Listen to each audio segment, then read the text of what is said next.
Zabbuli ey'ensanvu Zabbuli ya Asafu. Okukungubagira okuzikirizibwa kwa Yerusaalemi.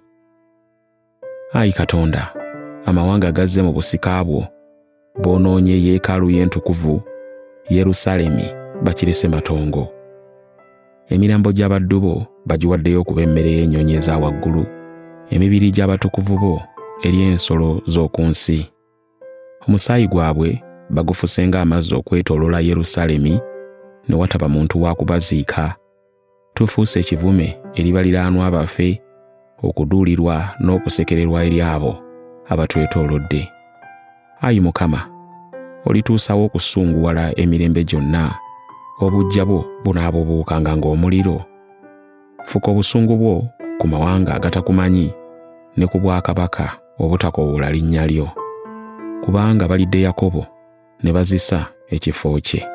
Tojjukira gye tuli obutali butuukirivu bwa bajjajjaffe, okusaasira kwo okulungi kwanguwe okutukulemberanga, kubanga tujeezebwa nnyo. Otuyambe, Ayi Katonda w'obulokozi bwaffe, olw'ekitiibwa ky'erinnya lyo, era otuwonye, onaalize ddala ebibi byaffe olw'erinnya lyo. Abamawanga ekiriba kiboogeza kiki nti Katonda waabwe ali ludda wa? Eggwanga ly'omusaayi gw'abaddu bo oguyiika limanyibwe mu baamawanga mu maaso gaffe. Okusinda kw'omusibe kujje mu maaso go, ng'obuyinza bwo bwe buli obungi, owonye abo abateekerwawo okufa, era owala ne baliraanwa baffe emirundi 7 mu kifuba kyabwe ekivume kye baakuvuma ggwe, Ayi Mukama.